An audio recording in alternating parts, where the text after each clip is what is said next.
Essas 7 semanas, elas serão especialmente dedicadas à cura e libertação. Essa é a ênfase dessas 7 semanas, com um destaque diferente das outras 7 semanas. Nas outras 7 semanas, quando eram acompanhadas de jejum, nós fazíamos o jejum somente nas quartas-feiras. Desta vez, nós estamos fazendo jejuns todos os dias. Por isso, a ideia que a Janete colocou de que você estivesse dizendo qual o dia que você escolheu para o seu jejum. Então, com isso, nós teremos 1, 2, 3 pessoas, enfim, todos os dias é a Igreja Batista Vida Nova jejuando e orando em função desse tema, cura e libertação. É uma necessidade sempre. Cura e libertação são necessidades sempre na vida do cristão, na vida do não cristão.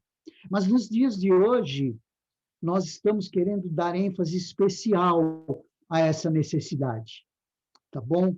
Então, ênfase, cura e libertação como uma necessidade sempre, principalmente para os dias de hoje. Cura e libertação. Existem vários versículos da palavra de Deus, vários textos, que podem representar esse tema. Eu escolhi 3 versículos, 2 deles no Evangelho de João, no capítulo 8, e um no versículo 1 e 2 do Salmo 121. Então, eu vou pedir que você abra a sua Bíblia ali em João, capítulo 8, versículo 32, 31, 32 e 36. São quatro versículos aí, tá bom? São 5 versículos aí. Ok? Então, o texto de João, no capítulo 8, versículo 31 e 32, dizem assim: Então disse Jesus aos judeus que haviam crido nele: Se permanecerdes na minha palavra, verdadeiramente sereis meus discípulos. Olhem só. Se permanecerdes na minha palavra, se é uma palavra feita e falada aos judeus que haviam crido em Jesus, se permanecerdes na minha palavra, verdadeiramente sereis meus discípulos. E conhecereis a verdade, e a verdade vos libertará.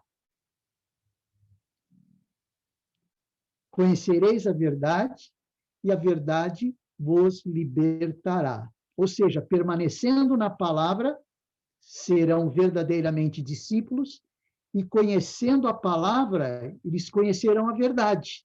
E essa verdade os libertaria. Essa palavra não é só para os discípulos, não só para os apóstolos, mas é para mim e para você. No versículo 36, o texto diz assim: Assim sendo, ou seja, desta maneira, se o Filho vos libertar, sereis verdadeiramente livres.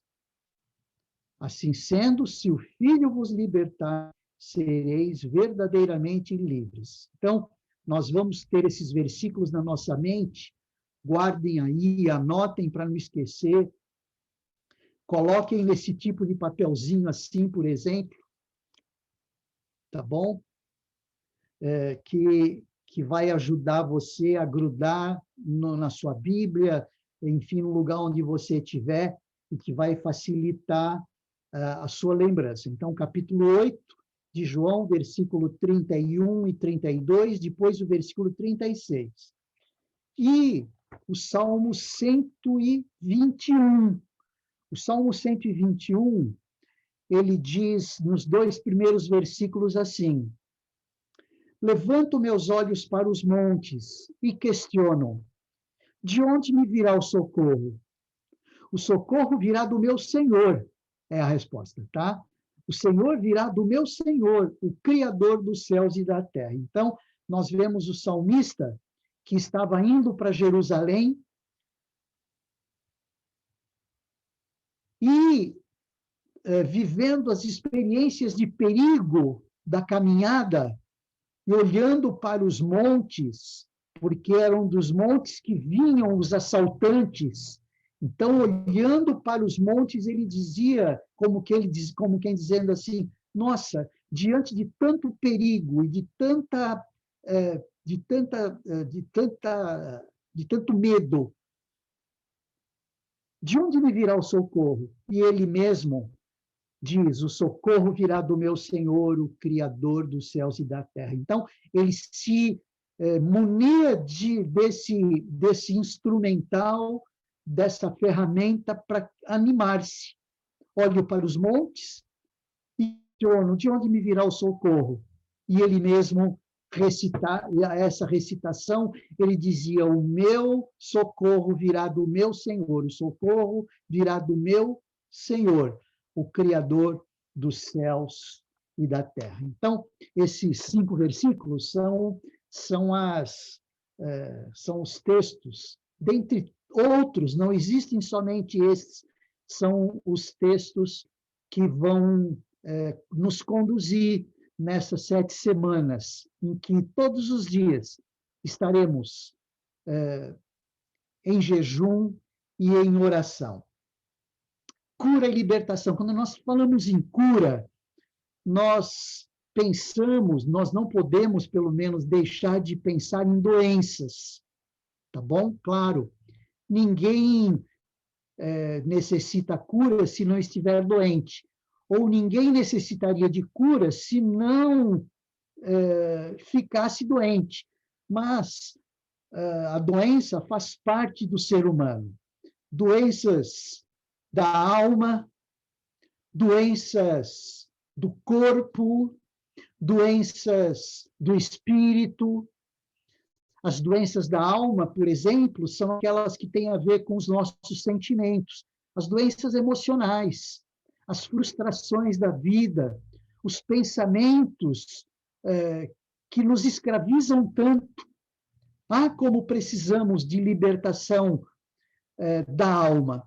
E quando nós falamos em cura e libertação, nós não estamos falando apenas daquele tipo de libertação e cura de possessão demoníaca, por exemplo. Todos nós vivemos determinados momentos, mais ou menos períodos, em que nós somos escravizados através do medo, através da ansiedade, através dos traumas, através dos pensamentos. Então, as emoções, os sentimentos, os pensamentos, as vontades inadequadas que fazem parte da nossa estrutura humana, fazem parte do nosso corpo.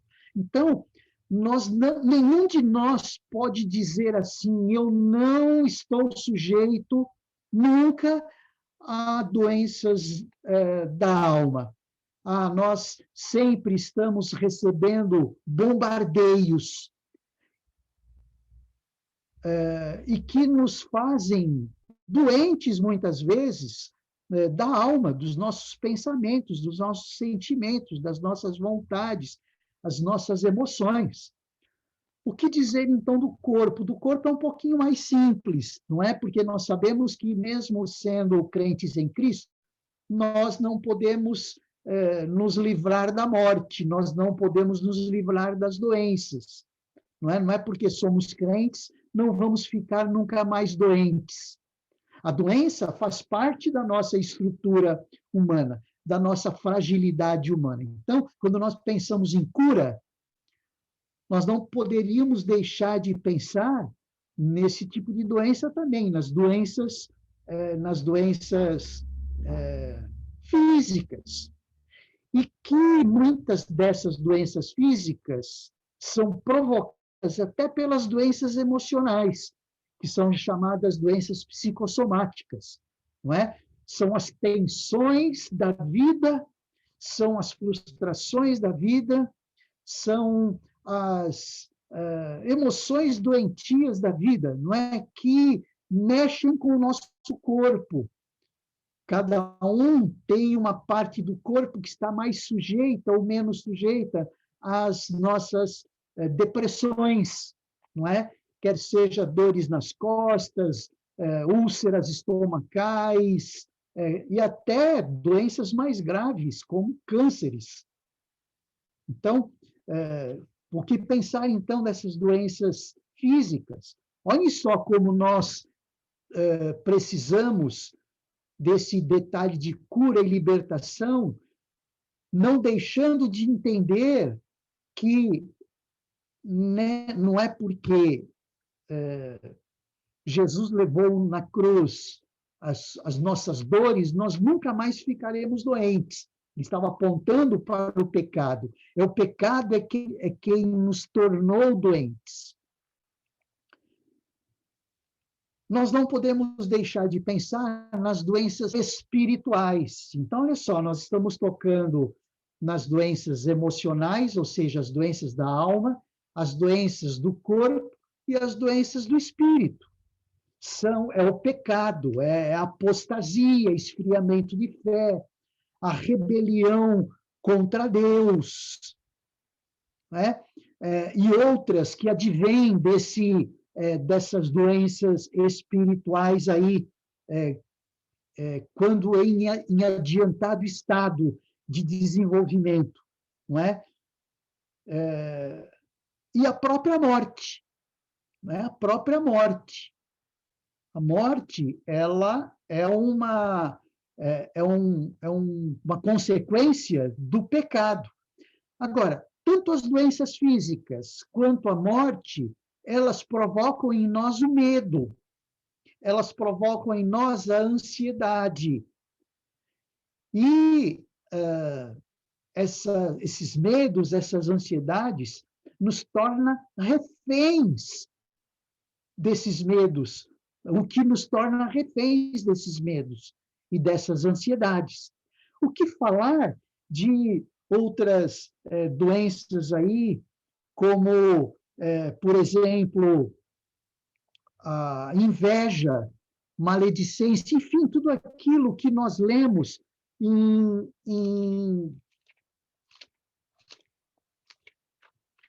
Gálatas, no capítulo 5, são consequências de doenças espirituais. No capítulo 5, ali de Gálatas, versículo 19, texto bastante conhecido, que fala sobre as obras da carne. As obras da carne são consequências do estado de putrefação do espírito. A imoralidade sexual, as impurezas, a libertinagem, idolatrias, feitiçarias, ódios, discórdias, ciúmes, ira, egoísmo, dissensões, facções, invejas, embriaguez, orgias e tudo quanto se pareça com essas perversidades. Então, os irmãos podem perceber aí que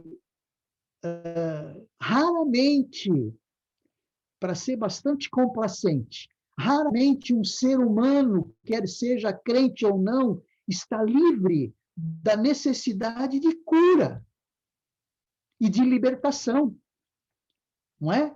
Em graus variados e também dependendo do tipo de consequências, mesmo nós, os crentes em Cristo, carecemos de libertação. Não é? Relacionamentos conjugais doentios precisa de libertação, de cura. Problemas sexuais necessita-se cura e libertação. Problemas de homossexualidade precisa-se de cura e libertação, se bem que existem muitas correntes aí, não é? Inclusive da psicologia, que pensam diferente. Bom, nós não vamos discutir sobre isso. Enfim, nós vemos aí como nós precisamos de estar libertos inclusive das coisas que nos subjugam. Então, enfim, no certo sentido, numa certa dimensão, muito disso nos subjuga. Por exemplo, nós vemos aqui algumas coisas em nível de pensamento que nos subjugam. O Augusto Cury, um instantinho só.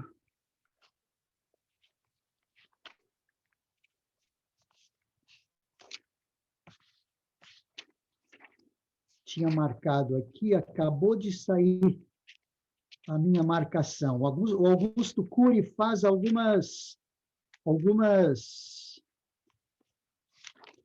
considerações sobre essa questão de estarmos libertos até dos nossos pensamentos e dos nossos sentimentos. É um trabalho bonito que o Augusto Cury fez, é a sua tese de doutorado que ele nos Estados Unidos.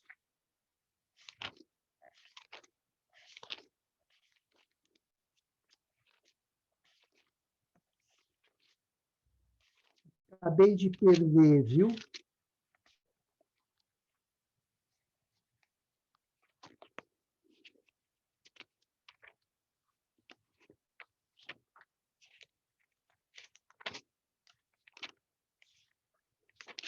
Bem, eu acabei perdendo aqui, na minha marcação saiu, mas o Augusto Cury, ele fala que nós precisamos, os nossos pensamentos precisam exercer controles sobre aquilo que nos subjuga, sobre aquilo que nos escraviza.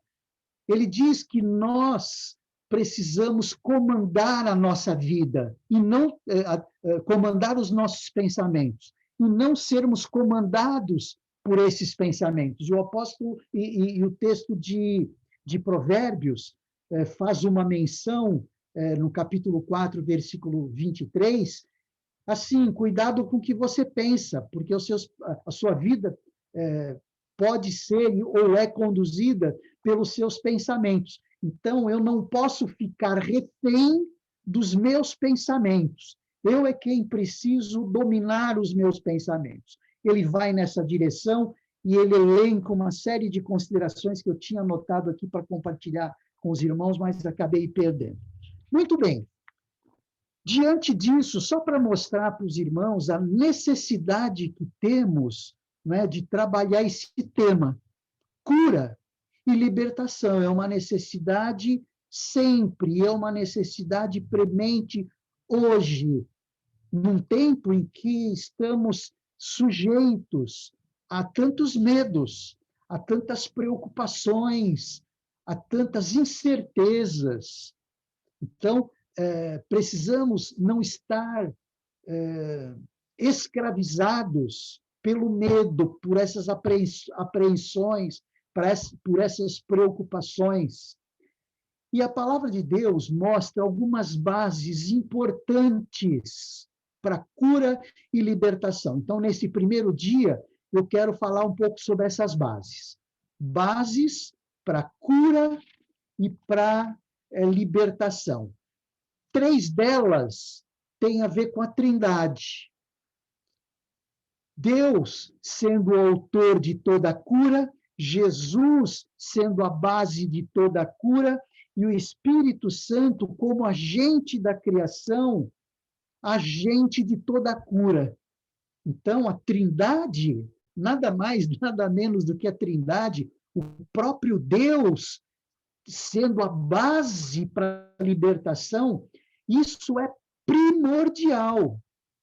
É primordial que nós entendamos que Deus é o autor de toda a cura. E eu quero acrescentar aqui uma qualificação para essa cura. Toda cura verdadeira. Cura verdadeira, porque existem falsas curas. Satanás, ele pode curar.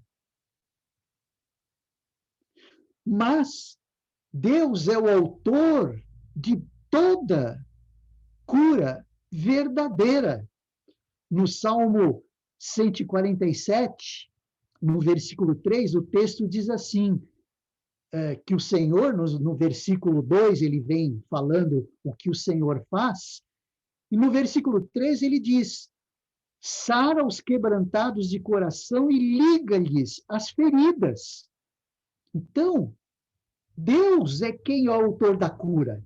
O autor da cura não é fulano, beltrano, ciclano, não é chamar alguém, chamar algures, chamar quem quer que seja, é que vai promover a cura. Chamar pessoas, sim, que vão ser usadas, que são capacitadas, têm o dom, inclusive, de encaminhar isso, mas encaminhar, porque a cura vem da ação do próprio Deus, a cura verdadeira, né? Porque o Senhor sara os quebrantados de coração e liga-lhes as feridas. Então, não vamos nos esquecer de todas essas doenças que citamos há pouco.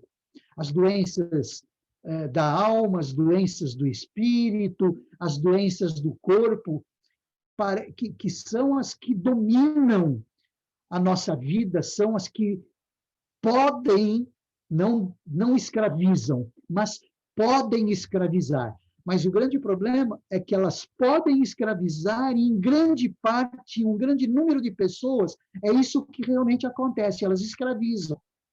Mas nós não podemos nos esquecer que o Deus Todo-Poderoso, Criador de todas as coisas, você está esperando que eu diga isso, eu vou dizer mesmo, o Supremo Comandante da sala de comando do universo. Pronto, falei. Aquele que criou todas as coisas e é soberano sobre tudo. Ele quem cura. Então, se essas doenças elas são reais, as doenças da alma, as doenças do corpo e as doenças do espírito, mais real ainda, aliás, é absolutamente real, o Deus Todo-Poderoso que pode curar. 1 Coríntios, no capítulo 1, no versículo 3 e 4, o apóstolo Paulo, capítulo 1, não, é capítulo 2, desculpa, é 2 Coríntios, no capítulo 1.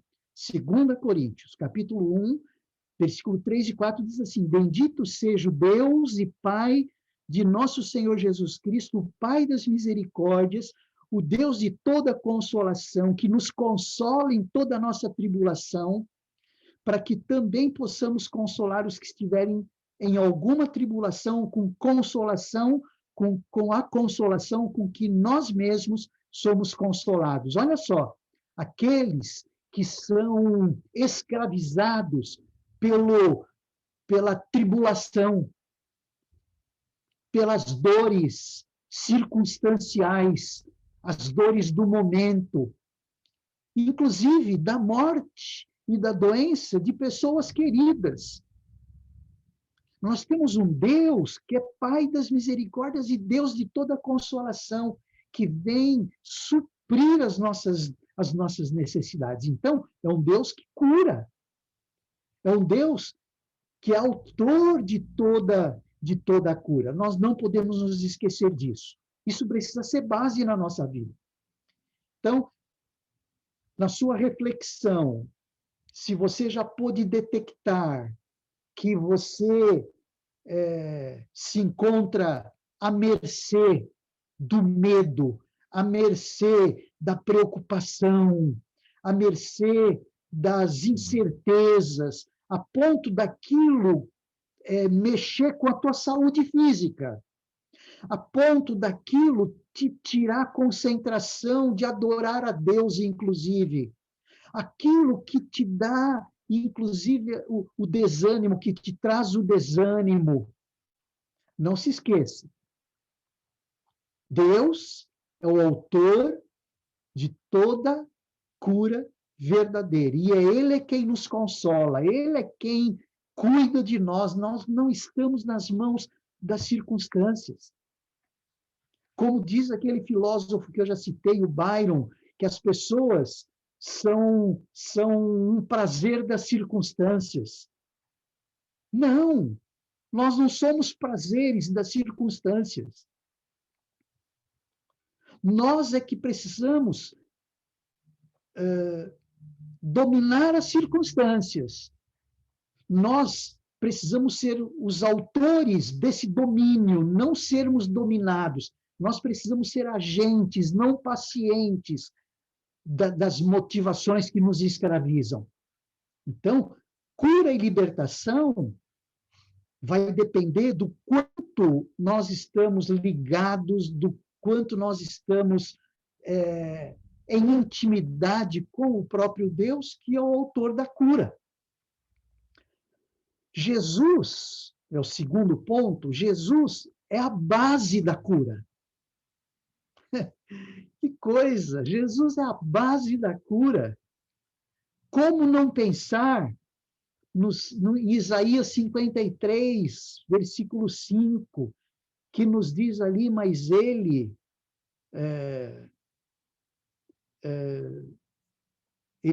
deixa eu ler o texto, porque tem um texto em 1 Pedro 2,24, que se refere a Isaías 53, que nós vamos ler, e que diz ali, mas ele foi ferido pelas nossas transgressões e moído pelas nossas enfermidades, e o castigo que nos traz a paz estava sobre ele, pelas suas pisaduras fomos sarados. Não, esse texto é de Isaías mesmo.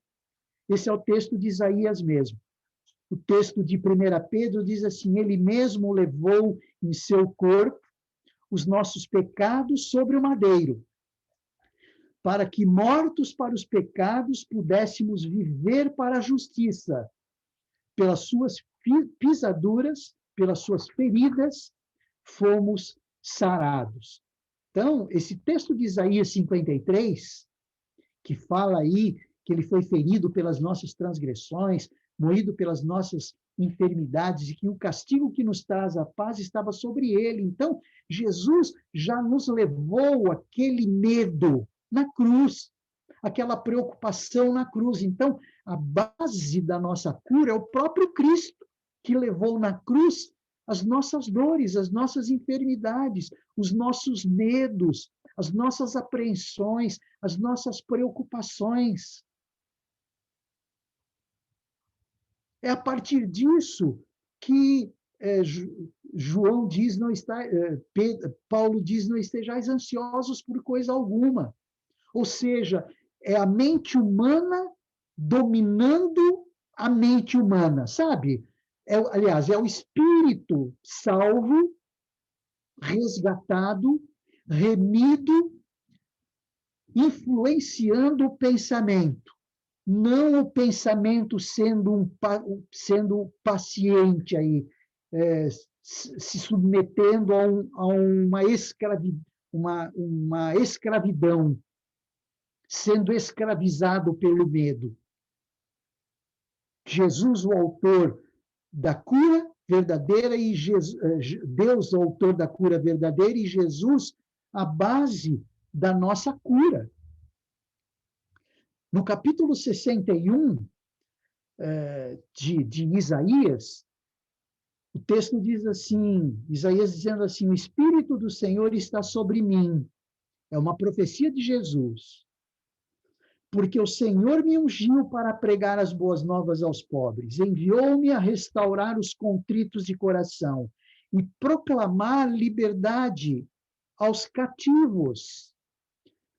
Essa liberdade aos cativos é prerrogativa de Jesus fazer, conquistar para nós. E ele conquistou na cruz. E ele continua. E abertura de prisão aos presos. Não é só aqueles presos que estão no cárcere porque fizeram alguma coisa, por justiça ou por injustiça. Não, aqueles que estão presos em suas próprias amarras, em seus próprios medos, em suas próprias preocupações. Pessoas que estão presas às suas emoções doentias e ficam escravizadas por essas emoções doentias e automaticamente adoece o corpo, automaticamente adoece as relações interpessoais, fica todo estremecido. Esse mesmo texto foi falado por Jesus em Lucas, no capítulo 4, 18, quando Jesus abre o rolo e lê esse texto. Ele só não menciona o que Isaías fala, porque depois dele dizer que ele veio proclamar a liberdade aos cativos, a abertura de prisão aos presos, e apregoar o ano aceitável do Senhor. E aí ele diz, e o dia da vingança do nosso Deus. Esse texto, essa frase que menciona-se em Isaías, Jesus não disse. Não disse por quê? Porque Jesus, naquele momento, ele veio para dar liberdade aos cativos, para dar abertura de prisão aos presos e apregoar o ano aceitável no Senhor. Então, quem é a base dessa cura? É o próprio Cristo, que através do seu sacrifício ali na cruz, ele já conquistou para nós.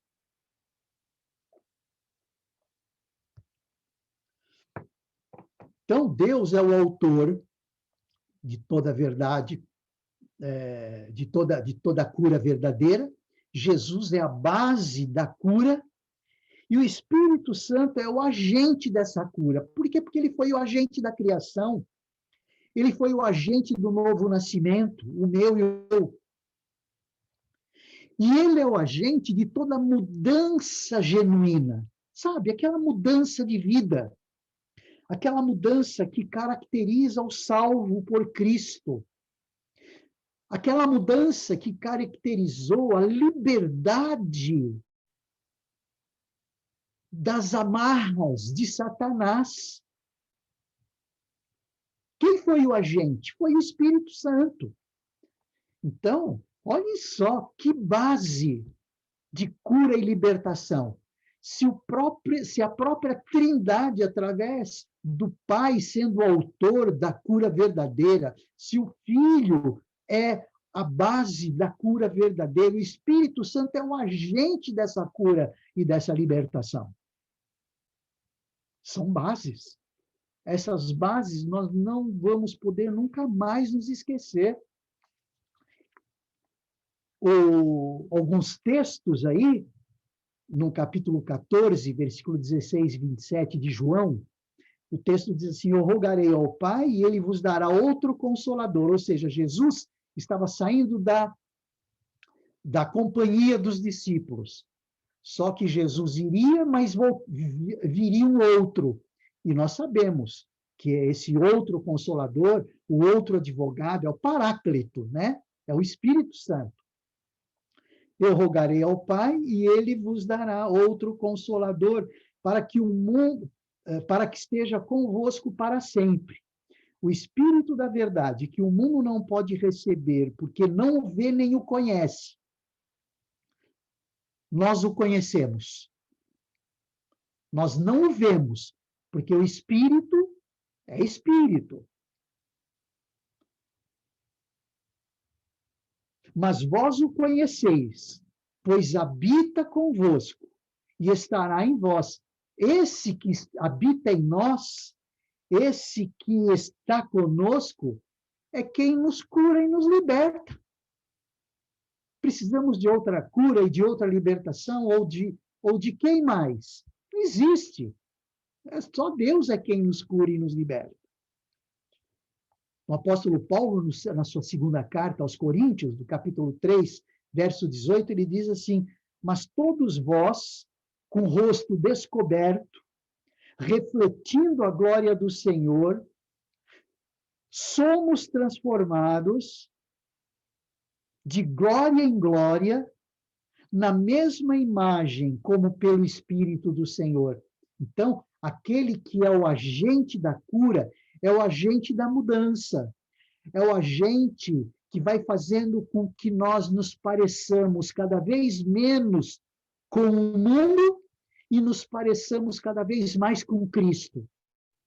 É o escultor, aquela imagem do escultor que olha para a figura, olha para uma imagem que é Cristo e vai esculpindo em nós aquela pedra bruta, a imagem de Cristo. É o Espírito Santo que é o agente dessa cura. E, por fim, a palavra de Deus. A palavra de Deus, ela é a revelação dessa trindade para nós. Então, essa palavra que cura, quando nós vemos no Salmo 107, né, que ele enviou a sua palavra e os sarou, livrou-os da destruição. E Hebreus, no capítulo 4, diz que a palavra é uma espada de dois gumes, apta para discernir os pensamentos. Então, a palavra de Deus promove essa cura. Então, esse texto de Hebreus, no capítulo 4, no versículo 12, é bastante expressiva, não é? Lendo o texto como ele deve ser lido mesmo, no capítulo 4, versículo 12, dizendo assim: porquanto a palavra de Deus é viva e eficaz, mais cortante que qualquer espada de dois gumes, capaz de penetrar até o ponto de dividir alma e espírito, juntas e medulas, e é sensível para perceber os pensamentos e intenções do coração. Então, a palavra de Deus é que promove essa cura em nós, porque ela nos faz ver. Primeiro, ela nos faz ver que estamos doentes. E o primeiro passo da cura, seja ela do que for, alma, do espírito, do corpo, é a convicção e a percepção de que se está doente. Porque se nós não sabemos que estamos doentes, nós vamos buscar ajuda, não vamos buscar cura. E a palavra de Deus revela isso em nós. Ela nos mostra, como esse texto aqui nos diz. O Salmo 19, versículo 7, ele fala também isso, quando ele diz que a lei do Senhor, dentre outras coisas, que os versículos anteriores e posteriores do versículo 7 do Salmo 119 diz, que a lei do Senhor é perfeita e refrigera a alma. É isso que ele quer dizer, ele refrigera o quê? Os meus sentimentos, os meus pensamentos, e é verdade, nós sentimos isso. Nas nossas tribulações, a palavra de Deus, ela alivia as tensões, não é mesmo?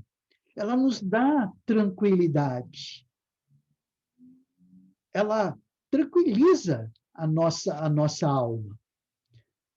Não é? Ontem mesmo eu estava muito indisposto e compartilhando isso com o pastor Moisés, ele orou comigo. Que coisa gostosa, não é? A oração alivia, a palavra de Deus alivia.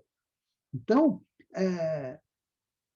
existe cura, existe libertação a partir do Pai, do Filho, do Espírito Santo e da revelação que o Pai, Filho e Espírito Santo faz através da palavra de Deus. Sem dúvida nenhuma, nós precisamos de cura e libertação, todos nós. Nós vamos falar aí no decorrer do tempo sobre vários tipos, não é? Mas todos nós precisamos. Estamos libertos e curados, por exemplo, do grau de temor da morte.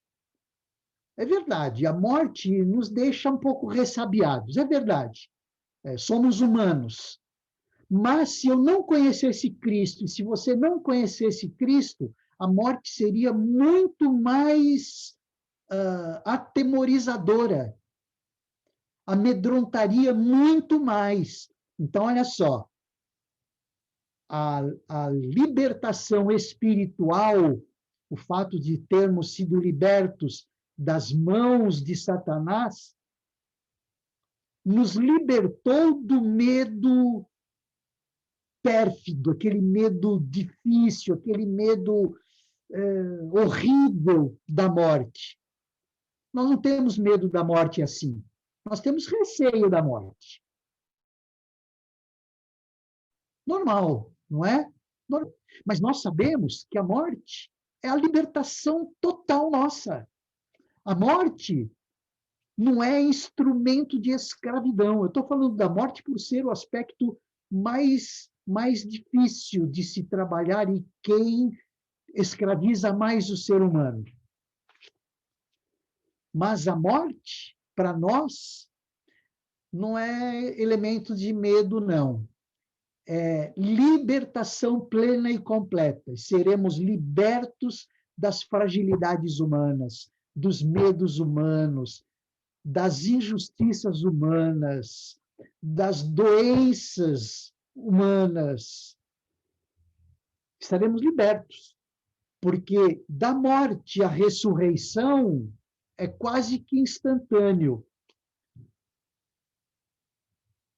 Eu costumo dizer que imagino, aí é imaginação minha, que entre a morte e a ressurreição é o tempo entre você dormir, começar a dormir e dormir uma noite plena, perfeita, e acordar de manhã. Já perceberam que parece que você acabou de dormir, você não sentiu, você não viveu aquelas 6, 7, 8 horas de sono. Eu entendo que, ao fecharmos os nossos olhos, quase que imediatamente estaremos vivendo a ressurreição. Não em termos de tempo humano, tá bom? Enfim, eu é quem estou imaginando ser assim.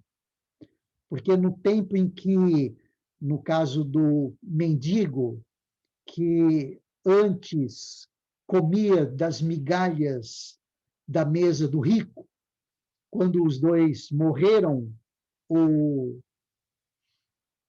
pobre, o mendigo, ele foi para os braços de Abraão, ou seja, ele já partiu para uma vida de excelência logo depois da morte. Mas, enfim, esse não é o nosso ponto aqui, mas dizendo que o próprio Deus é o autor da cura verdadeira. O próprio Cristo é a base dessa cura. E o próprio Espírito Santo é o agente dessa cura. E a palavra de Deus é a revelação da Trindade Santa, no sentido de nos levar à cura e de nos levar à libertação. Que esse primeiro momento de palavra e de reflexão possa ser uma base importante para tudo aquilo que nós vamos ler, refletir e estudar sobre cura e libertação. Tá bom?